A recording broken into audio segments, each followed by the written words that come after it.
with you. One last thing I just wanted to show is just kind of how the scorecards play over into a leaderboard and what it looks like that on one of our SDR's individual profiles. So I'm going to look up. He's going to be our star today. I'm going to bank on this guy because this guy's usually crushing calls. So we're going to see how we're rocking. Yeah, so he's gotten pretty well through his day today. You can see that, his contact sequence, he's gotten 42 out of 40. So he knows that he's good. He's in the green. He's good to go. He can move on to the next thing. He's got, 57 out of 30 LinkedIn actions completed in the green, ready to rock. And he just knows that the rest of the day, all he has to do is focus on calls and booking meetings. So that's going to show, as far as his daily activities, as far as monthly objectives. If I click over there, I can see what, he's got 4 meetings scheduled so far this month out of his 20.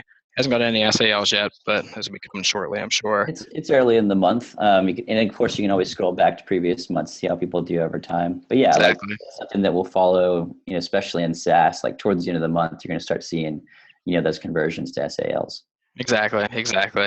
And, just like you said, it's really easy to switch back. I can see what I did last month. Like I said before, maybe we can, get more than 6 SALs off of less than 20 meetings is kind of displayed here. But generally speaking, we know the averages work out to 20 meeting schedule. We're going to get at least 6 SALs. So that's just the way that pretty easy way for the rep to go back, quickly see kind of where they're at last month, where they're at this month. And then they can also come into just the metrics section itself and kind of see, where was I at today, where was I at yesterday, what's my rank in the company. So they can actually see on a up to the minute basis, where am I at compared to everybody else.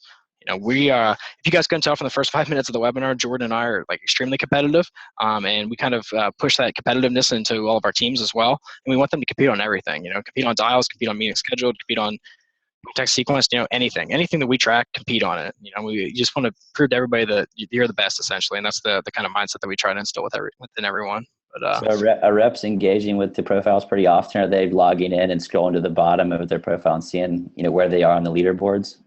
Yeah, definitely. So we'll often see reps will be in their individual profile, especially too when people are tracking their dials throughout the day. They're constantly refreshing their profile to see how many more dials have I added since the last time I looked, to see how much closer am I getting to hit my metric for the day. But I think oftentimes too, our reps will go over to just the leaderboard section itself, and they'll click into that leaderboard section there.